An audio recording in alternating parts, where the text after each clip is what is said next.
जगतधारा देवी सर्वासावर सर्वानुसंधानी चित्तरमो निरंतर काम क्रोधादिक ठारा मिळून चंतरी अखंडित वसोचित्ती तूच अनंता सर्वांतरी शरीरी घरीदारी कन्या पुत्रादि परिग्रही अनासक्त असोचित्त आसक्त त्वत् अनुग्रही मिळो धन मिळो मान मिळो लौकिक आगळा सोडवी हा परिमद मोह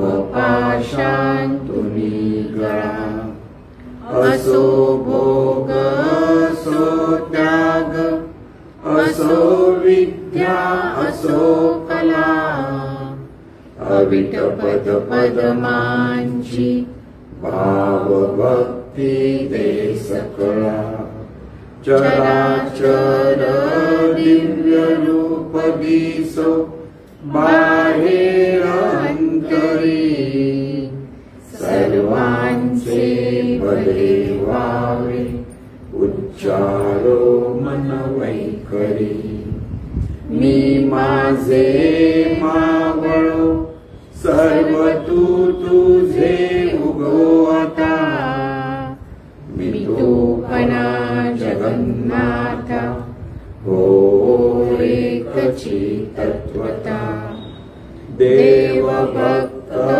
से द्वैत अद्वैत न खंडिता दाखवी देवानंता प्रार्थना ही तुला सद्गुरुनाथ महाराज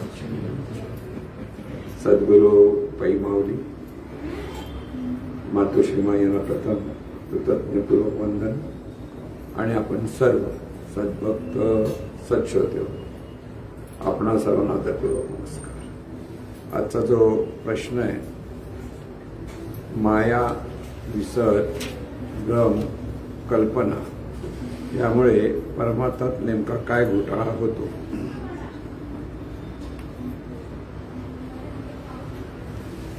माया असा हा शब्द बऱ्याच वेळेला परमार्थात थोडासा वेगळ्या वेगळ्या अंगाने वापरलेला आहे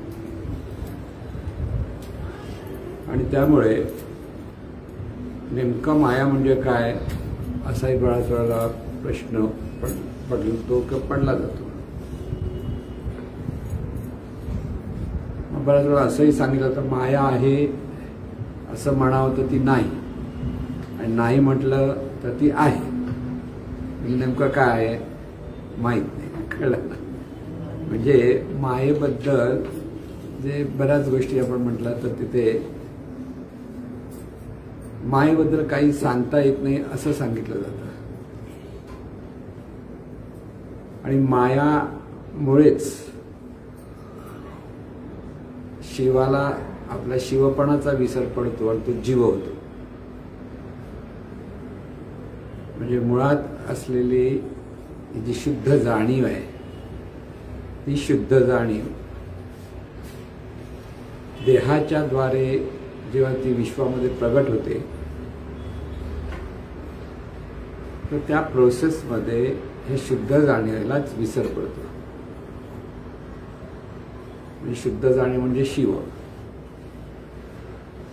आणि शुद्ध जाणीवेला आपला स्वतःचा विसर पडतो। शुद्ध जाणीवेला आपण शुद्ध जाणी आहोत याचा विसर पडतो। म्हणजे स्पष्ट लक्षात घ्या आणि नुसता विसर नाही तर त्यामुळे त्या जाणीवेमध्ये भ्रम निर्माण होतो। आपण कोण हे आपल्या स्वतःच्या अस्तित्वाचं गोंधळ म्हणतो, कन्फ्युज्ड असं जेव्हा म्हणतो ना, माणूस हा कन्फ्युज्ड आहे, कधी कधी त्याला काय सांगा कळत नाही. तशीच काहीशी अवस्था या जाणीवेची होते आणि त्यातून ती जाणीव स्वतःच कल्पना करते, कारण तिला आधार मिळतो तो देहाचा, कारण देहातून ती प्रकट झालेली असते, देहामुळे देहाच्याद्वारे प्रकट झालेली आहे. त्यामुळे अगदी जवळ आहे तो देह, आणि तो देह म्हणजे मी असा जो भाव निर्माण होतो, म्हणजे ती कल्पनेतून तो भाव निर्माण होतो. आणि त्यामुळे प्रत्येक जन्माला आलेली ही जाणीव म्हणजे जीव किंवा जाणीव ही देहभावातून जीवन जगते.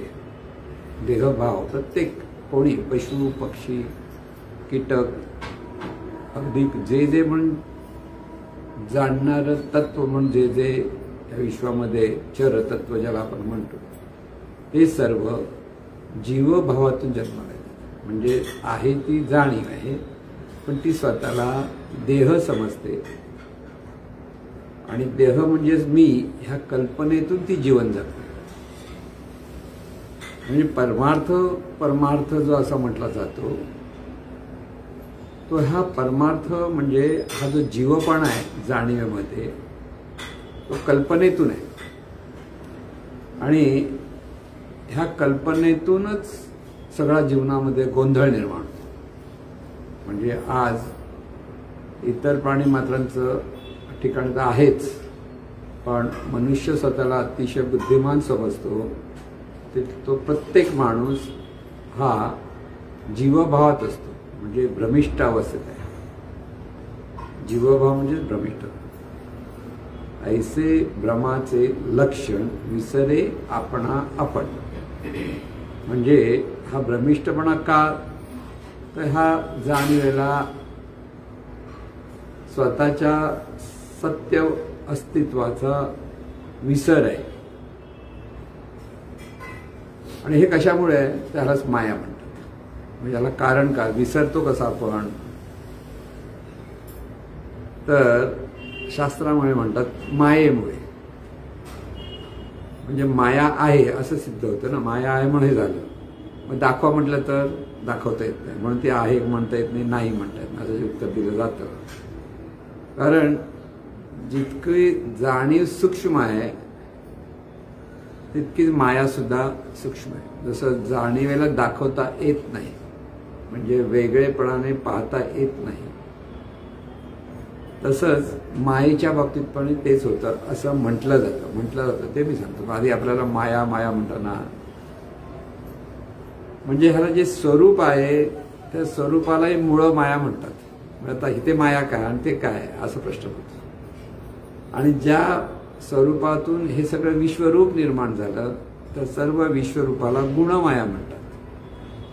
कारण ह्या विश्वामध्ये जे जे प्रकट झालंय ते इतक्या विविध गुणांनी प्रकट झालंय, आणि म्हणून सगळीकडे विविधता आहे ती गुणांच्या अपेक्षित आहे आणि रूपाच्या अपेक्षित आहे, दोन्ही बाजू. आणि त्यामुळे विश्वामध्ये प्रकट झालेलं हे जे स्वरूप आहे, जे रूपात आहे, म्हणजे आकाश तत्व, वायू तत्व, तेज तत्व, जल तत्व, पृथ्वी तत्व, हे सगळं जे पंचमहातत्व आहे, ही पंचमहातत्वामध्ये जी विविधता आहे, त्या पंचमहातत्वातून हे सगळं विश्व निर्माण झालेलं आहे. आकाराला आलेलं सगळं जग जे आहे पंचमहातत्वाचं सगळं विस्तार आहे. आणि ह्या सगळ्याला गुणमाया म्हणतात. मग आता मूळ माया म्हणजे मूळ स्वरूप, आता माया म्हणजे काय, स्वरूप असा इथे अर्थ लागला. आणि प्रकट झाली म्हणून ती गुणमाया, गुणांनी प्रकट झाली म्हणून ती गुणमाया. आता हे आपल्याला समजतं. आता माया माया म्हणजे इथं माया असं काय नाही, माया म्हणजे स्वरूपच असं इथं एक अर्थ लागला. पण पुढे ज्यावेळेला हा सगळा मायेचा प्रताप आहे असं जे सांगितलं जातं, तिथे आपल्याला वाटतं हे नेमकं काय आहे, मायेचा प्रताप नेमकं काय आहे. म्हणून अर्जुन मोहे गुंतला असं जे म्हटलंय ज्ञानेश्वरीमध्ये. मोहे गुंतला म्हणजे अर्जुनाला त्या मायेच्या प्रतापामुळे त्याच्या ठिकाणी जो मोह निर्माण झाला आणि त्यात तो अडकून गेला. म्हणून तो अगदी ऐन युद्धाच्या वेळेला अतिशय निराश झाला. त्याच्या हातातलं त्याचं जे गांडीव धनुष्य होतं ते खाली गळून पडलं. म्हणजे इतका तो निराश झाला की आपल्या समोर आपल्या आजोबांना पाहिलं, गुरुना पाहिलं, बंधूंना पाहिलं. चुलत बंधू होते किती झाले आणि त्या काळात बंधुभाव तसा दृढ असत, भांडले तरी बंधुभाव म्हणजे बाजूला होत नव्हता. आणि त्यामुळे ह्या लोकांना मारण्यासाठी मी लढाईला उभा राहिलोय ह्या नुसत्या भावनेतून अर्जुन निराश झाला, उदास झाला म्हणतात. आणि त्यालाच गीतेतला जो पहिला अध्याय त्याला विषाद असं म्हटलं. विषाद म्हणजे अतिशय उदासीनता जी आलेली आहे त्या उदासीनता त्या अर्जुनाकडे आली. हल्लीच्या भाषेत सांगायचं तर फ्रस्ट्रेशन आलं. बऱ्याच लोकांना पटकन फ्रस्ट्रेशन होतं. मग फ्रस्ट्रेशन आलं की काहीच कळत नाही म्हणतो बघा. नॉर्मल गोष्टी त्या माणसाकडनं होत नाही. म्हणजे कॉन्फिडन्स जातो, सगळं जातं. म्हणून त्या हातातलं धनुष्य गळून म्हणजे इतका शूरवीर असताना हातातलं धनुष्य गळून पडला म्हणजे त्याला फ्रस्ट्रेशन आलं सगळं. अरे मी हा काय करतोय. त्याचं अंग थरथरायला लागलं, सर्व वर्णाने अंग थरथरायला लागलं, डोळ्यातून पाणी यायला लागलं की मी काहीच करू शकत नाही असं वाटलं त्याला. म्हणजे तेच त्यालाच फ्रस्ट्रेशन म्हणतात. मराठीत आपल्याला आता फ्रस्ट्रेशन चांगला कळतो. निराश झाला कळत नाही मराठी. काही काही शब्द आपल्याला वाटतं असं केलं का हा आता कळलं असं म्हणतो ना आपण. तर हा जो विषाद त्याच्या मनामध्ये निर्माण झाला आणि त्यासाठी ह्याचं कारण काय तर माया. म्हणजे मानवी जीवनात ही माया थैमान घालते असं म्हटलं जातं. आणि मग मायेमुळे म्हणजे संसार सुद्धा माया. सगळा संसार म्हणजे खरं जगाला संसार म्हटलं पण आपण आपल्या बायका मुलांना संसार म्हणतो. आपल्याकडे मराठीमधले दोन्ही शब्द वेगळे करतो ना आपण. त्यामुळे बायका मुलं सुद्धा माया आहेत. मग त्यांना सोडून जंगलात गेलं तर मायेपासून लांब गेले असा अर्थ लावला गेला. म्हणजे कसा असतो गोंधळ कसा असतो की पूर्वीच्या काळी घरदार सोडून बरेच लोक म्हणजे अगदी ज्ञानेश्वर माऊलींचे वडील, ज्ञानेश्वर माऊली व्हायच्या अगोदरच्या गोष्टी, ते पण परमात्म्या नावाखाली निघून गेले. कारण मायेपासून दूर जायचं होतं. म्हणजे हे सगळं जे आहे चाललेलं ती माया आहे असं. म्हणजे कसं असतं अर्थ जर बरोबर समजला नाही तर सगळा गोंधळ होतो. म्हणून माया म्हणजे काही पहिलं कळेपर्यंत परमार्थ व्यवस्थित समजत नाही. आणि म्हणून माया व्यवस्थित कळली पाहिजे. मग आता ही बायका मुलं म्हणजे माया आहे का हा पहिला प्रश्न. तर जी मूळ माया आणि गुणमाया सांगतात ना तशी ती गुणमाया आहे. गुणमाया म्हणजे रूप प्रकट झालेलं रूप. म्हणजे ते वाईट आणि चांगला असा भाग नाही. कळलं का. पण लोकांनी मात्र तो अर्थ लावला. त्या काळामध्ये जो उठला तो आपला घरदार सोडून जंगलातून बसला की आपण काहीतरी मोठा परमार्थ सिद्ध करतो आहोत या अंगाने बरेच लोक त्यावेळेला जात होते. आणि हा एकदा संन्यास घेतला की परत घरी यायचं नाही असा तो एक त्या काळाचा काळ होता त्यावेळेला. आणि त्यामुळे त्यांना परत घरी यावं असं वाटलं तर ते येऊ शकत नसायचे. असो तर आता ज्या वेळेला आपल्याला ही माया माया म्हणतो त्या माया नेमकं काय आहे हा पहिला प्रश्न. तर सगळं विश्वरूप आहे ती गुणमाया आहे. गुणमाया म्हणजे गुणाने प्रगट झालेलं स्वरूप. विशिष्ट गुणाने विशिष्ट नियमाने प्रगट झालेलं ते स्वरूपच आहे. पण ते स्वरूपच कसं आहे विविध रूपाने प्रगट आहे. म्हणजे आपण प्रतिपदेचा चंद्र केदितीचा चंद्र पाहतो म्हणजे चंद्रकोर पाहतो. आता ही चंद्रकोर आपण पाहतो तेव्हा आपण म्हणतो चंद्रकोर पाहिले. पण चंद्रकोर पाहिले म्हणजे तो संपूर्ण चंद्र तिथे आहेच. चंद्र नाही असं नाहीये, दिसत नाहीये काही विशिष्ट अवस्थेमुळे. आणि त्यामुळे तो चंद्र ज्या वेळेला आपण पाहतो आणि आपल्याला माहिती असेल तर तो चंद्रच आहे तर चंद्रकोर सुंदर आहे म्हटलं तरी तो चंद्राचीच कोर हा भाग आपल्याला लक्षात घेता येतो. लक्षात घ्या तसं प्रत्येक रूप पाहिलं तर ते स्वरूपाचंच रूप. चंद्राची जशी कोर, कारण चंद्रकोर हा चंद्राशिवाय असू शकत नाही. दिसण्याच्या अपेक्षेत आपण तिला कोर म्हटलं तरी तिथे चंद्र आहेच. तसं प्रत्येक रूपाच्या ठिकाणी पाहिलं तर ती चंद्रकोरीसारखं आहे. दिसतंय आपलं रूप, पण आहे काय स्वरूप. लक्षात घ्या. आता हे स्वरूप आहे हे जर कळलं तर मूळ माया का गुण माया का, फक्त पाहण्याच्या दृष्टिकोनातून पाहिलं तर सगळीकडे स्वरूपच आहे हा बोध आपल्याला लक्षात घेता येतो. समजला. पण माया म्हणून दुसरा भाग आपण जेव्हा विचार करतो की मायेमुळे हे सगळं शिव जी शुद्ध जाणीव होती तीच अशुद्ध झाली. तीच अशुद्ध होऊन तिला विसर पडला म्हणा, विसरातून तिला भ्रम आला, भ्रमिष्ट झाली, भ्रमिष्ट होऊन तिने कल्पना केली आणि कल्पनेतून ती जीवन जगते. म्हणजे जी माणूस म्हणून जरी आपण पाहिला तरी प्रत्येक माणूस म्हणजे भ्रमिष्ट असलेली जाणीव आहे. तिला कळत नाही आपण कोण आहोत, आपलं स्वतःचं अस्तित्व तिला अनुभवता येत नाही. हा महत्वाचा मुद्दा लक्षात घ्या. आणि त्याला माया म्हटलं. पण माया म्हणजे दुसरा अर्थ आला अज्ञान.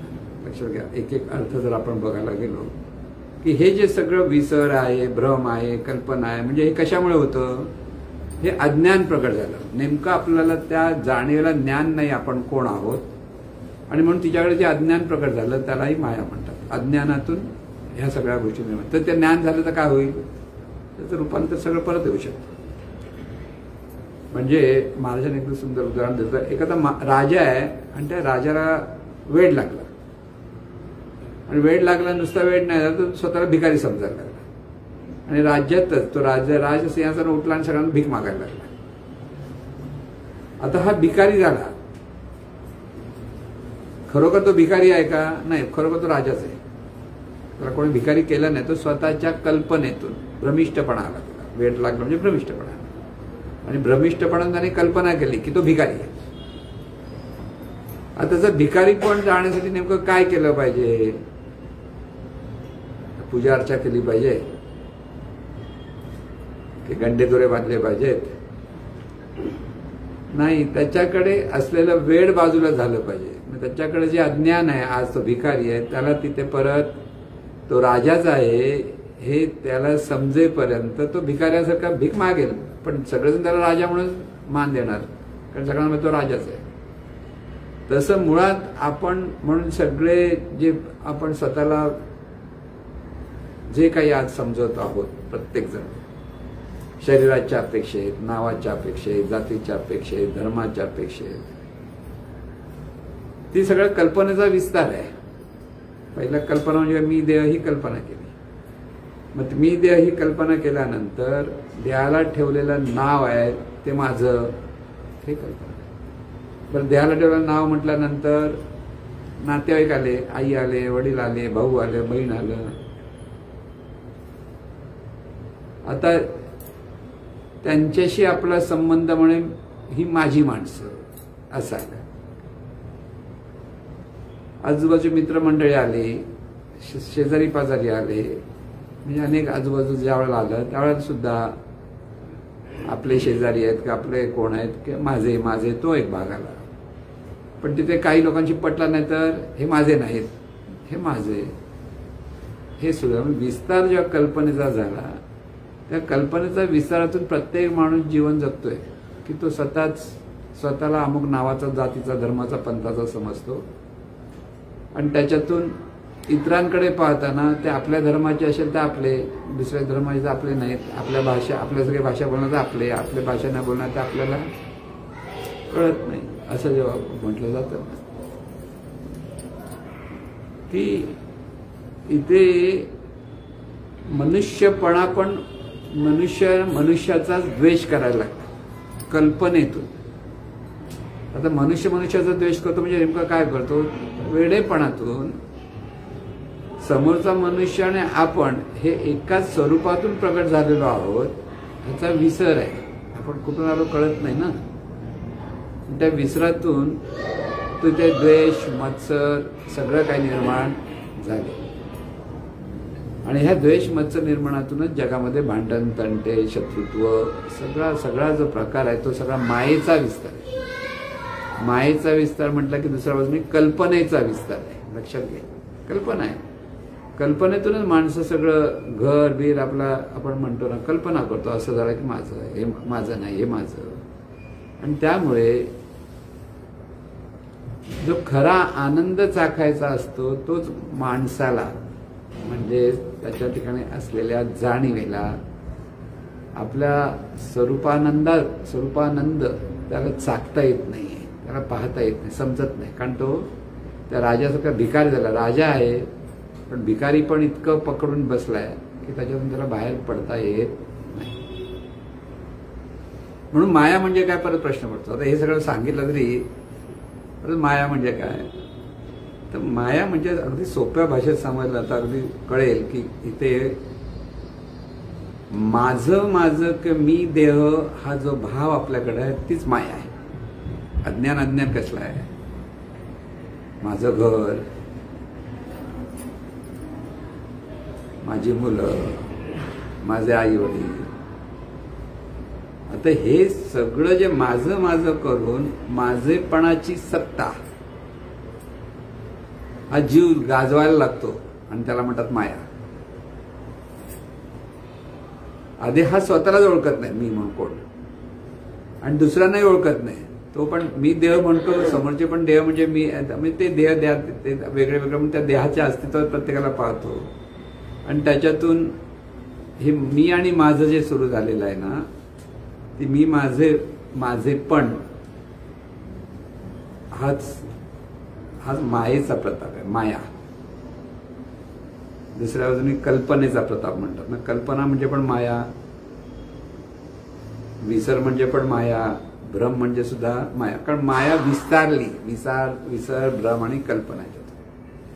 आणि म्हणून मगाशी सांगितलं की अर्जुन फ्रस्ट्रेशन मध्ये गेला, कारण मायेचा प्रताप झाला. त्याला माझी माणसं मी कसा मारू, माझे गुरु आहेत, माझे आजोबा आहेत, पितामह म्हणायचं ना, आजोबा म्हणजे पितामह, भीष्म होते किंवा गुरु होते, द्रोणाचार्य होते, कृपाचार्य, अशी मोठी मोठी मंडळी समोर पाहिले की तो आदर होता त्यांच्या मनामध्ये.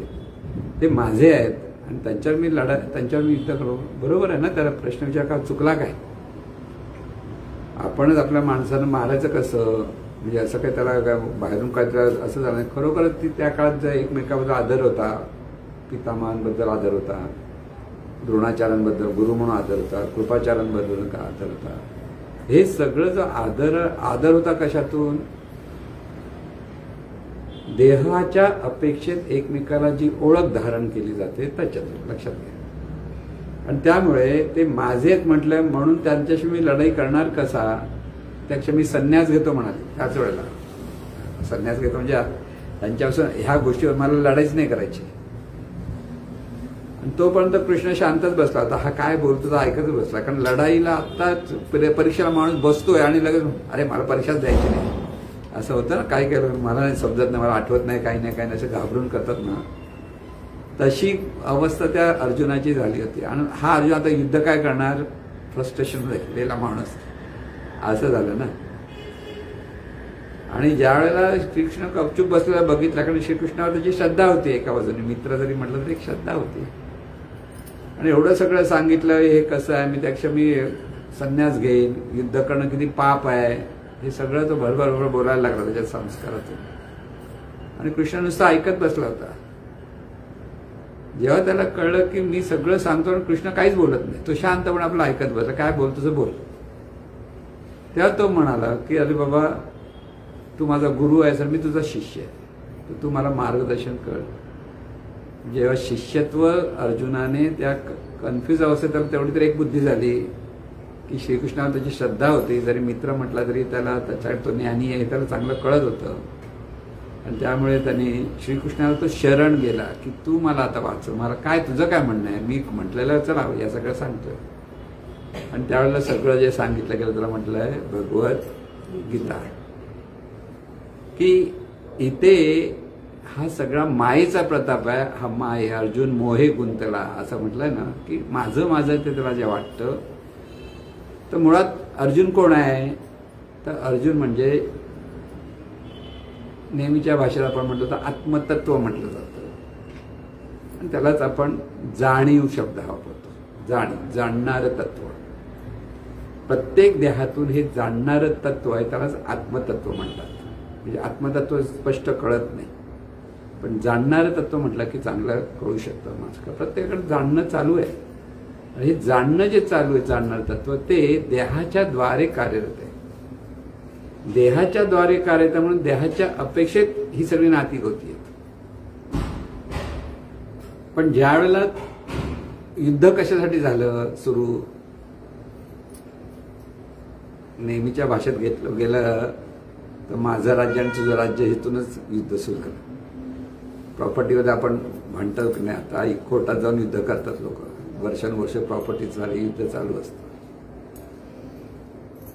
आणि एवढी वर्ष लागतात न्याय द्यायला की भांडणारे मरतात. देह गेल्यामुळे ते भांडणारे उरत नाहीत, पण त्यांचे वारसदार परत भांडतात की माझं तुझं करत. म्हणजे आपण बघतो बऱ्याच वेळेला.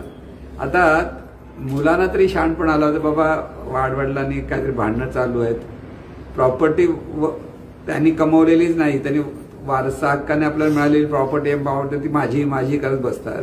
त्याच्यावर मग थोडासा पुढे हक्क बिक्क काय गाजवण्याच्या मागे कोर्टात जातात. वर्षानुवर्ष केस चालू राहते आणि तरी शहाणपण येत नाही. तर मग आपल्या वाडवडिलांच्या चुका त्या बाजूला करा, सामोपचाराने घ्या, बाबा तुला एवढं आणि मला एवढं. कुठेतरी समजूतदारपणा गेलं तर चालतं. पण ते माझं सुटत नाही, त्याला म्हणतात माया. लक्षात घ्या. आणि प्रत्येक माणसाकडे हे माझेपण आहे ना, तीच त्याची माया आहे. त्यालाच आपण कल्पना सुद्धा म्हणतो. कल्पना केली की हा मी देह आणि मग ही माझी मुलं किंवा काही नाते भाऊ बहीण जे माझं करतो. मग नेमकं कसं वागायचं हा प्रश्न. मायेपासून सुटायचं असतं, माझं म्हणायचंच नाही. सरळ उत्तर. जिथे माझं म्हटलं की ते माया सुरू झाली म्हणून समजा. मग काय नेमकं लक्षात आलं, म्हणजे जे आहे ते सर्व देवाचं आहे. सोप्या भाषेत देवाचं म्हणजे दिव्य स्वरूपाचं आहे, चैतन्य स्वरूपाचं आहे. चैतन्य मोठा शब्द वाटतो. म्हणून सत्साधकाला मायेपासून जर सुटका करून घ्यायची असेल तर त्याने माझं म्हणजे त्याला सतत वाटतं ना सगळीकडे. अगदी छोटा माझा रुमाल बाजूला पडलाय, कोण दुसरा अरे तो माझा रुमाल आहे म्हणतो ना आपण. कारण तिथे पटकन माझे पण असतं ना, की जराशा गोष्टीसाठी इतकं आपल्याकडे माझे पण उफाळतं आणि त्यातून आपण इतके रागावतो, चिडतो कधी कधी जरासं कोण काय केलं तर.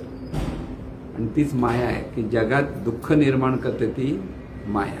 कारण दुःख कोण करतं? माझेपण. अर्जुनाकडे माझेपण इतकं प्रगट झालं की तो दुःखी झाला, फ्रस्ट्रेशन आलं त्याला, म्हणजे कन्फ्यूज झाला, विषाद निर्माण झाला त्याला की मला काय जीवन जगायचं नाही, यापेक्षा मेलेलं बरं म्हणणार, याच्यापेक्षा मी घरदार सोडून जंगलात जाऊन म्हणणार. हा योद्धा सर्वश्रेष्ठ योद्धा होता त्या काळातला. आणि त्याच्यासारखा माणूस जर गलित गात्र होतो, म्हणजे गलित गात्र होणं हा शब्द परफेक्ट आहे. फ्रस्ट्रेशन म्हणजे काय? गलित गात्र होणं. सगळी गात्र गलित होतात, गळून जातात. म्हणजे जो उत्साह आहे जीवन जगण्याचा तोच राहत नाही. त्यामुळे गलित गात्र झाला तो. आणि गलित गात्र व्हायला कारण त्याच्याकडे मायेचा मोह. माया म्हणजे मोह रूपाने हा माया प्रकट आहे. म्हणजे माया ही विविध रूपाने प्रकट होते की तिथे मोह होणं, द्वेष येणं, मत्सर येणं, असूया असणं, हे सगळे मायेचे प्रताप आहेत.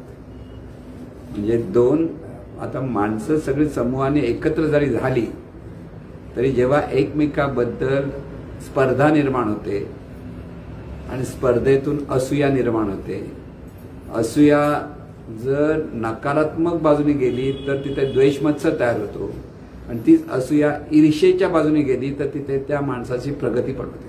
दोन्ही. असूया ही एक अत्यंत सूक्ष्म अशी भावना आहे, प्रेरणा आहे. आणि ती प्रत्येक ठिकाणी, अगदी लहान मुलाच्या ठिकाणी पण असूया असते. लहान मूल अगदी त्याला जास्त कळत नाही, म्हणून आई कळते, माझी आई. आणि तिचं माझी आई म्हटलं की तो माया सुरू झाली. आणि त्या ठिकाणी तिच्या आईच्या मांडीवर दुसरं मूल येऊन बसलं तर हे मोठ्यानं तोंड रडायला लागतं, माझ्या आईच्या जागेवर दुसरं कोण बसलं. म्हणजे त्या लहान मुलाकडे पण ती असूया, त्याला द्वेष मत्सर माहीत नाही, पण असूयेतून ते मूल रडायला लागतं. तसं प्रत्येक जीवमात्रात जिथे जिथे देहभाव आहे तिथे तिथे असूया ही आहेच. म्हणून असूया हे अत्यंत सूक्ष्म असं ह्या मायेचं रूप आहे. म्हणजे असूया म्हणजे सूक्ष्म म्हणजे कसं की परीक्षित राजाला जेव्हा सर्प दंशाने मरण येईल असा शाप दिला गेला. परीक्षित राजा कोण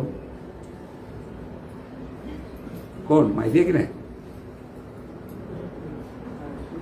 अर्जुनाचा नातू, अभिमन्यूचा मुलगा. की तो अर्जुनाचा नातू म्हणजे नंतर हे सगळ्यांनी देह सोडले. म्हणजे शेवटी वानप्रस्थ आश्रमला सगळे पांडव गेल्यानंतर एकच राहिला म्हणजे एकच हा मुलगा राहिला. आणि कारण बाकीचे पहिले मारले गेले होते युद्धामध्ये, द्रौपदीची सगळी मुलं मारली गेली होती, फक्त हा राहिला.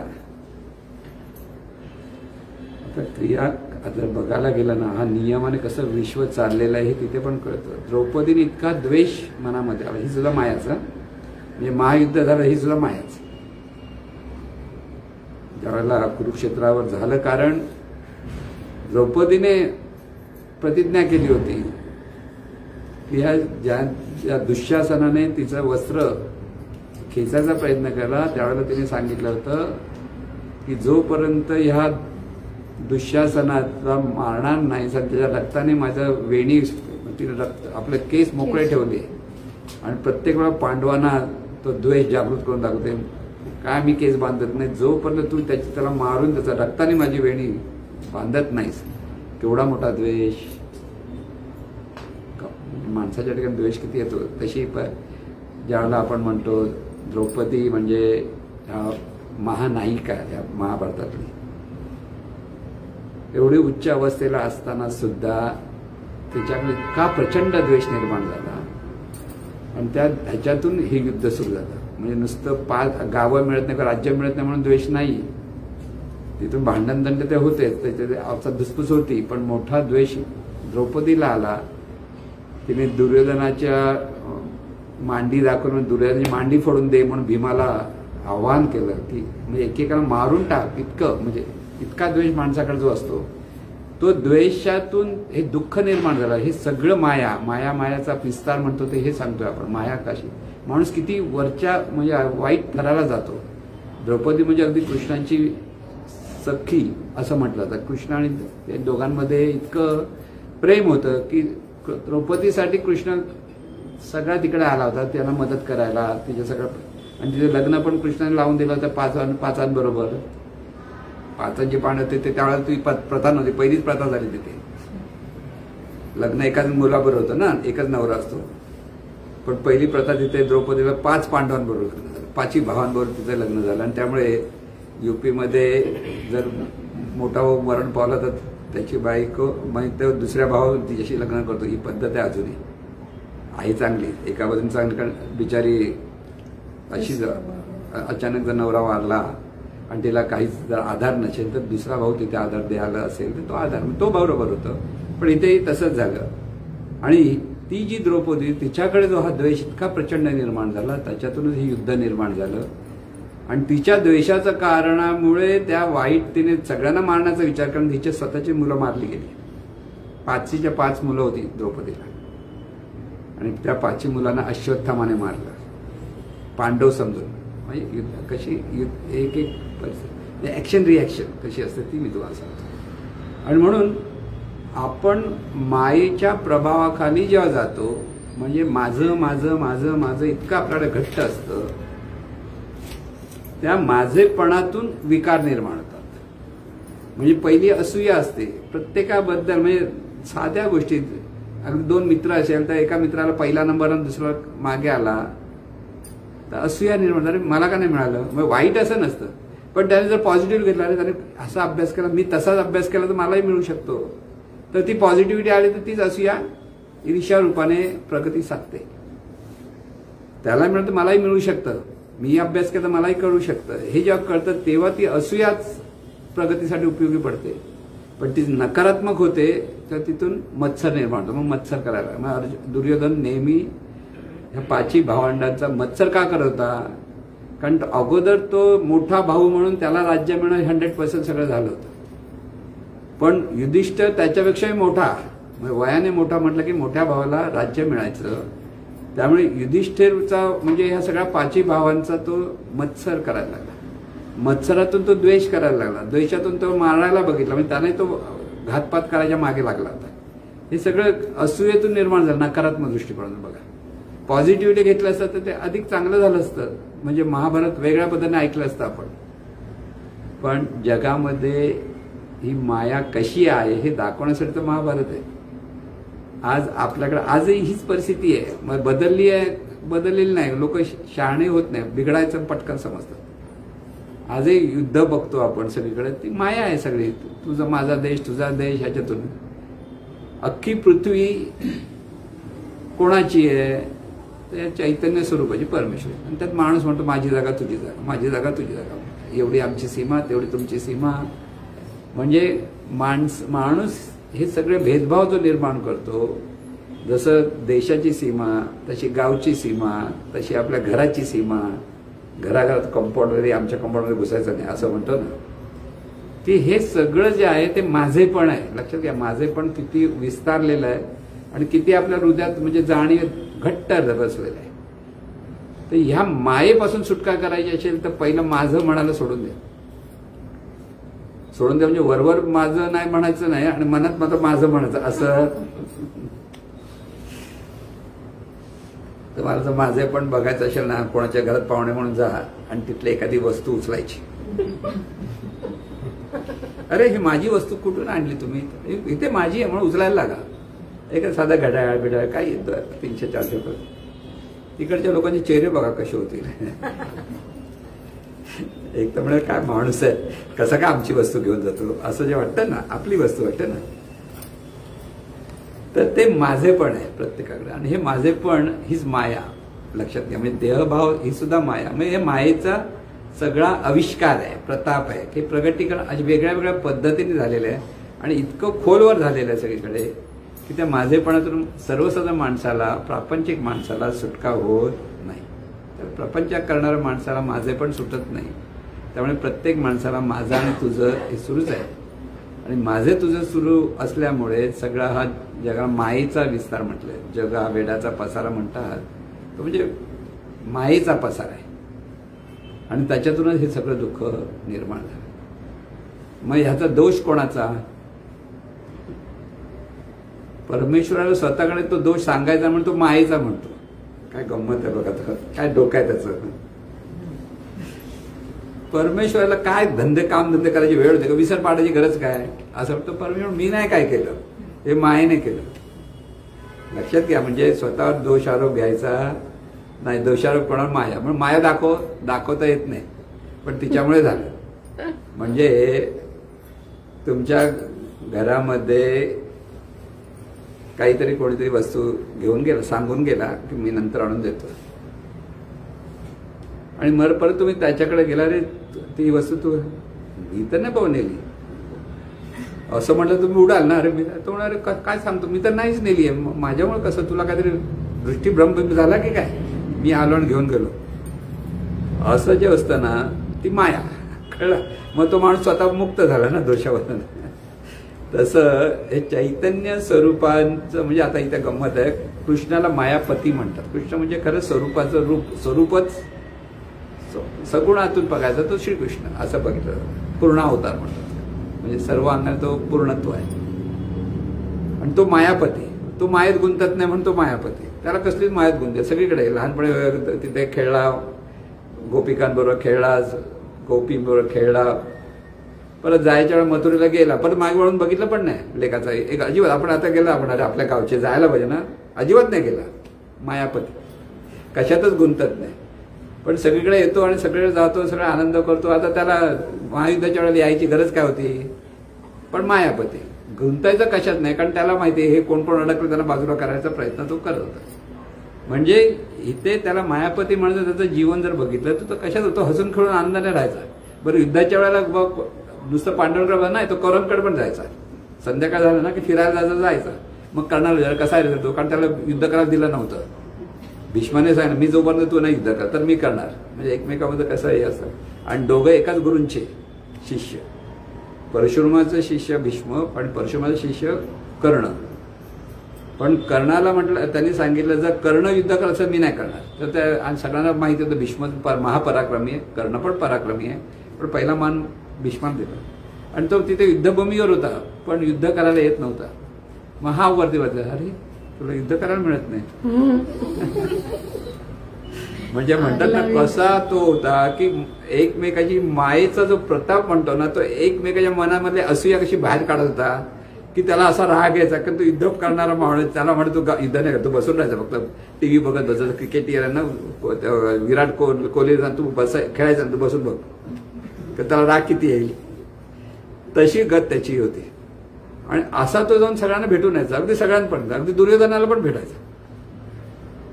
त्याला कोणाचा द्वेष नव्हता, त्याच्याकडे माझेपणच नव्हतं. सगळ्यात महत्व मायापती म्हणजे काय, ज्याच्याकडे माझेपण नाही तो मायापती. म्हणजे मायेवर त्याचा प्रभाव आहे, म्हणजे माया त्याला काही करू शकत नाही. तो मायेच्या अंगाने सगळं हसून करून त्या सकारात्मक दृष्टीने जीवनाकडे पाहतो, तो खरा मायापती. मी फक्त श्रीकृष्ण मायापती असं म्हणणार नाही, पण उदाहरण दिलं म्हणून मी सांगतो. म्हणून तुम्हाला जर मायापती व्हायचं असेल तर माझेपण सोडता आलं पाहिजे, साधी गोष्ट.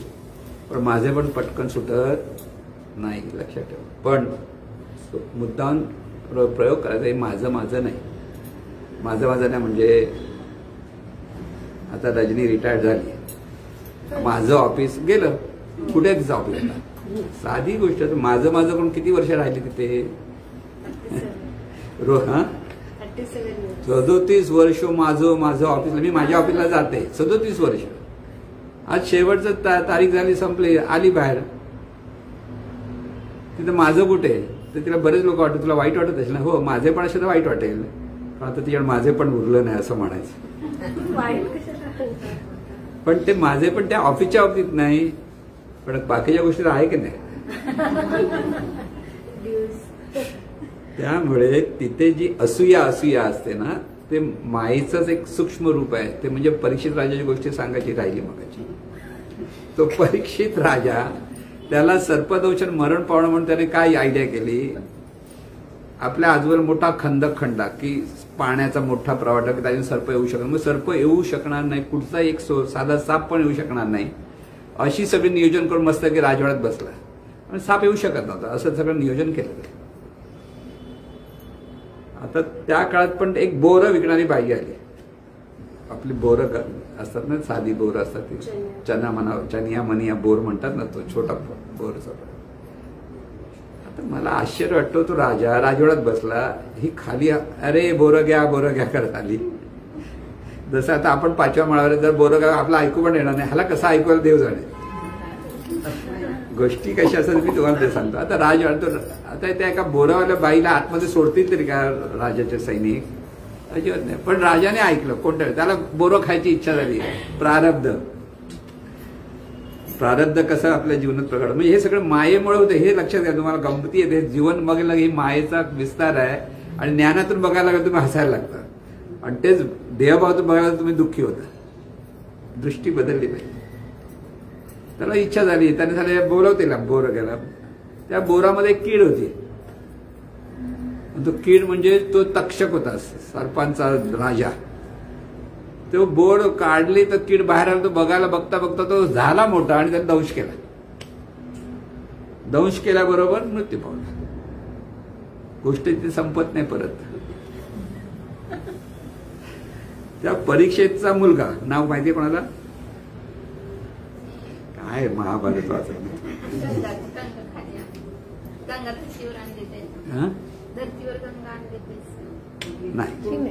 जन्मजय, त्याला राग आला.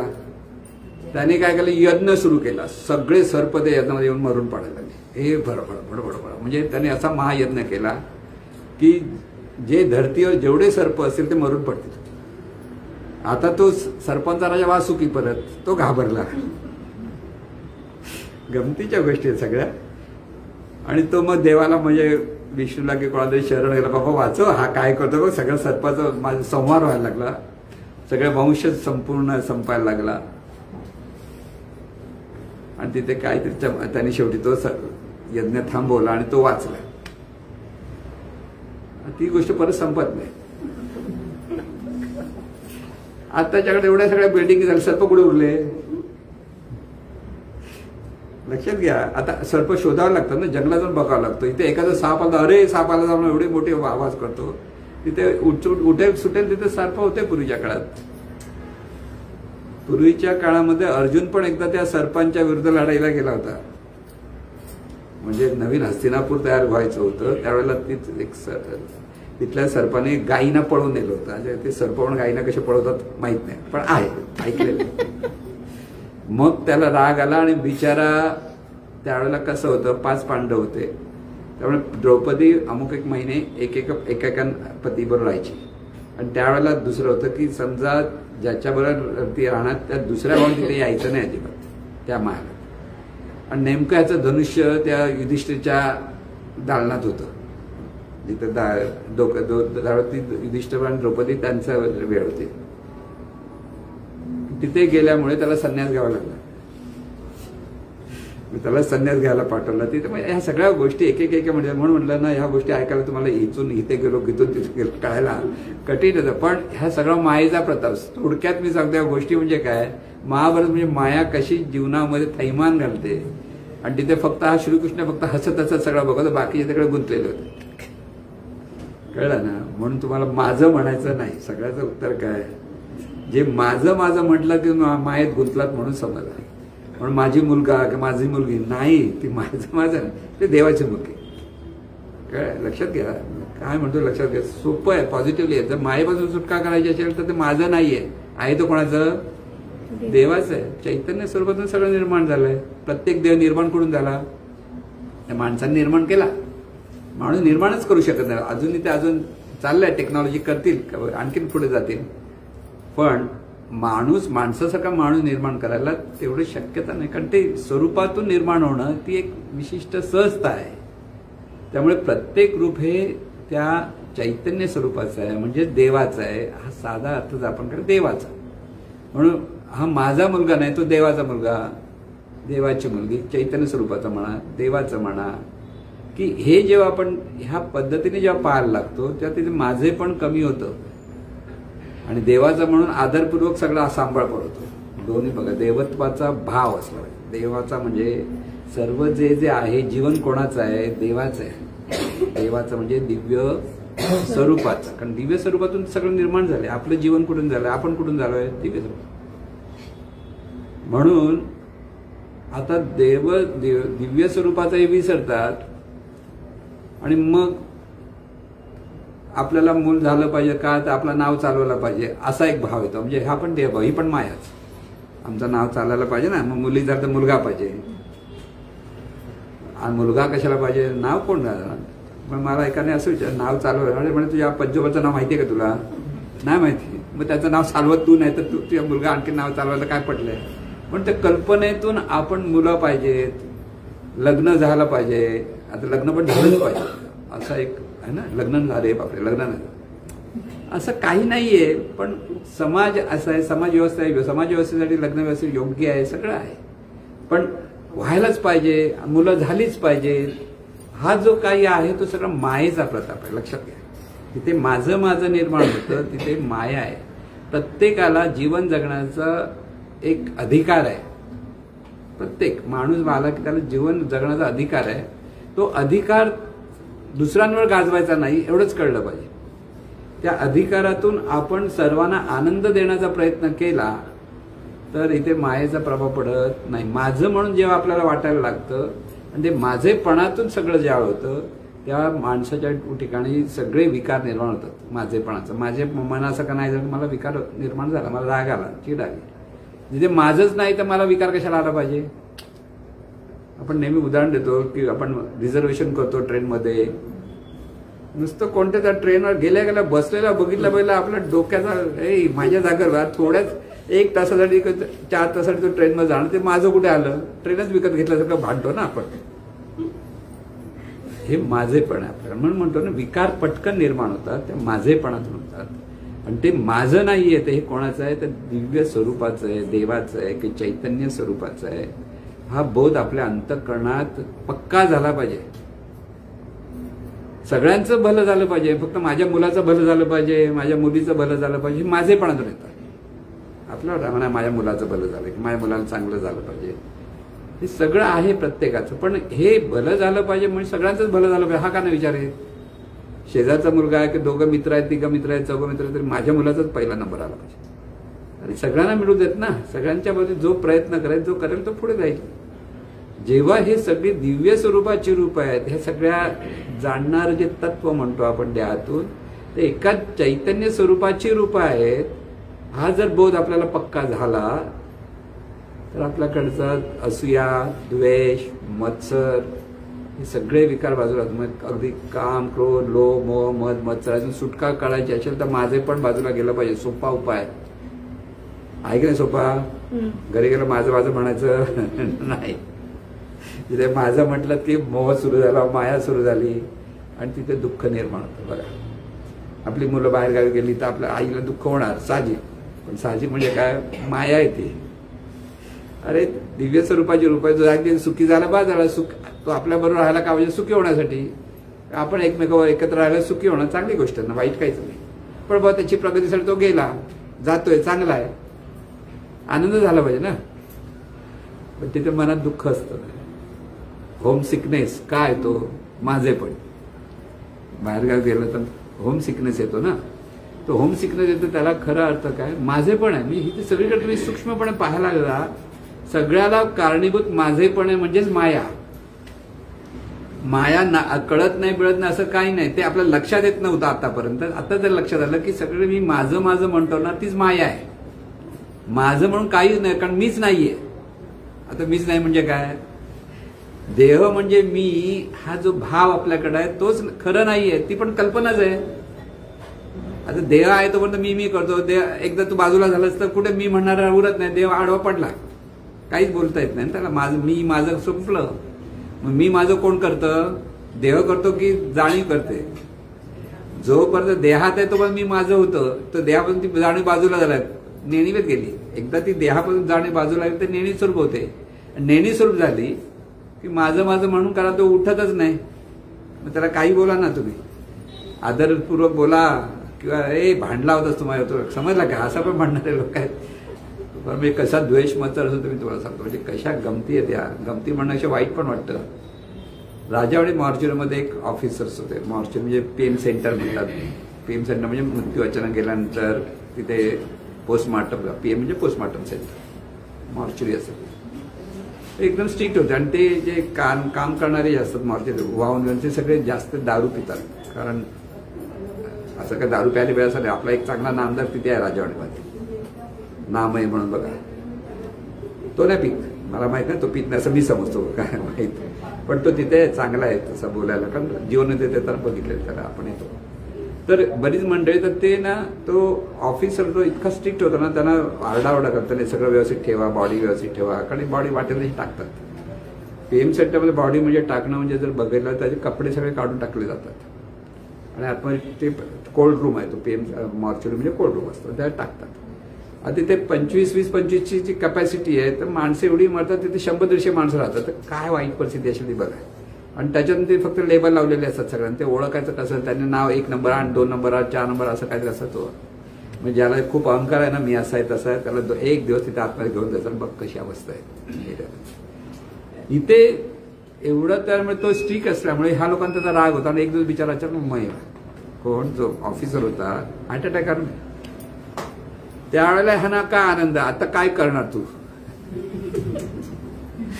त्याला खेचत नेलं. म्हणजे सांगायचं काय, बघ ते काय हुशाऱ्या करत आमच्याबरोबर. माणसाला द्वेष किती असतो, द्वेष कसा म्हणजे कसा आहे. आता तो माणूस मेला त्याला वाईट वाटलं पाहिजे ना. गेला, आपण नमस्कार करतो ना, मेलेल्या माणसाला नमस्कार करायला. द्वेष माझा संपला, तुझा माझा काय राहिला नाही, संपलं, चल आता रिटायर झाला तर तिकडच्या ऑफिसरचे भांडणं भेटणं तू बाबा गेलास बरं चला तर तू सुखी राहा आम्ही सुखी. तसं मृत्यू आहे. निवृत्त होणं मृत्यू जातो. तर इथे द्वेष मत्सर गेला पाहिजे. महत्वाचं लक्षात ठेवा. म्हणजे हे सगळं जे आहे मायेचा प्रताप. म्हणजे सगळ्याचा अर्थ काय स्पष्ट करायचा आहे की परमार्थामध्ये जोपर्यंत माझे पण सुटत नाही तोपर्यंत परमार्थामध्ये नुसता गोंधळच असतो. आणि तोच गोंधळ सगळे जगात सगळीकडे परमार्थाच्या नावाखाली सुद्धा गोंधळ आहे. सध्या माझं आणि तुझं ह्याच्यातूनच एकमेकाबद्दल जेव्हा द्वेष मत्सर चालू होतो आणि त्याच्यातूनच सगळं दुःख निर्माण होतं. म्हणून याच्यातून सुटका एकच करायची. माझं माझं म्हणाल सोडा. अंतःकरणावर समजा हे सगळं दिव्य स्वरूपाचं आहे. ही जी जाणीव आहे ही जाणीव तर दिव्य स्वरूपाचं रूप आहे. आणि सगळ्या प्रत्येक रूपामध्ये हे दिव्य स्वरूप जाणीव रूपाने कार्यरत आहे. म्हणून प्रत्येकाला नमस्कार करा. तू मन हे मीच कर माझे भजन. माझे म्हणजे ह्या स्वरूपाचं स्मरण कर, रूपाचं नाही. तू मन हे मीच कर. जे जे बक्षीस दिले ते हे मीच आहे कसं कधी वाटेल. माझ्या भजनी प्रेम करी आणि सर्वत्र नमस्कारी मज. की सगळीकडे प्रत्येक रूपाला पाहताना काय विचार करते दिव्य स्वरूपाचं रूप आहे. दिव्य स्वरूपाचं रूप हे जर केलं देवभावातून जर प्रत्येकाकडे पाहिलं तर कोणाचा राग येणार नाही, कोणाला दुःख होणार नाही. म्हणजे एखाद्या मुलाने जर नवस केला बजरंग बलीला नमस्कार तर ना बाप काहीतरी परीक्षेत चांगले मार्क मिळवले. आता नाही मिळाले परीक्षेत मार्क, नापास झाला. तो काय बजरंग बलीवर रागवणार नाही. बाबा देव आहे त्याच्यावर काय रागवायचं. तसं जर प्रत्येकाकडे देवभावातून जर पाहायला लागलो तर राग कशाला येणार, असूया कशाला येणार, मत्सर कशाला येणार, द्वेष कशाला येणार, काही होत नाही. म्हणून पाहण्याची दृष्टी बदलली पाहिजे. म्हणजे खरा परमार्थ हा पाहण्यात आहे. हे ज्याचा हे रहस्य ज्याला कळत नाही त्याचा सर्व परमार्थ पाहण्यात. म्हणजे पाहण्यात म्हणजे काय, माझं माझं म्हणून पाहायचं नाही. पाहायचं ते सगळं दिव्य स्वरूपाचं. मी ट्रस्टी आहे, मी प्रवचनकार आहे, मी आहे, हे सगळं माझे पण आहे प्रत्येकाकडे. आणि माझेपणातून ते वेडे वाकडे वागतात. परमार्थ राहतो बाजूला. इथे सगळे एकाच दिव्य स्वरूपाची रूप आहेत. म्हणून प्रत्येक जण सुखी झाला पाहिजे असं ज्यावेळेला आपण लक्षात घेतो त्यावेळेला खऱ्या अर्थाने परमार्थ सिद्ध होतो. बाकीचे सगळे हे गुण पाहिजे ते गुण पाहिजे तर नंतर पहिली मायाच घालव. माझं पण घालवलंच तर पुढे. म्हणून सत्साधकाने काय लक्षात ठेवायचं आहे ते सगळं दिव्य स्वरूपाचं आहे देवाचं. म्हणजे देवा सर्व तुझं आहे. मी म्हणणारं कोण नाही जरी तुझं म्हटलं तरी. आणि सर्वांचं भल होत आहे. हा एकच मंत्र आपल्याला तारून घेऊ शकतो आणि त्याच्यातून आपल्या जीवनाला आनंद. म्हणून सत्साधकाने माझे पण सोडवायचा प्रयत्न करा. अहंकार म्हणजे अहंकार वगैरे हे सगळं मायाच. माझे पण सुटलं पाहिजे. प्रत्येकाने स्वतःकडे माझं माझं म्हणायला लागलं तर लगेच सावध व्हा. माझं म्हणजे कोणाचं, देवाचं आहे, देवाचं आहे, देवाचं आहे. हा जर भाव आपल्याकडे पक्का झाला तर तुमचा परमार्थ सिद्ध झाला. आणि जोपर्यंत माझे पण सुटत नाही तोपर्यंत परमार्थ होणंही शक्य नाही. म्हणून ही जी सद्भावना सर्वांप्रती कधी येईल, सर्वांचं भलं व्हावं जेव्हा माझे पण सुटेल. म्हणून मी 4 लोकांबरोबर चांगला वागतो आणखी 2 लोकांना वाईट वागतो. ते कशामुळे, माझेपणाचं भेदभाव जिथे बघतो ना. म्हणून भेदभाव हा आपल्यासाठी दुःखद आहे. भेद म्हणजे भेदभाव पाहणं ही सुद्धा मायाच.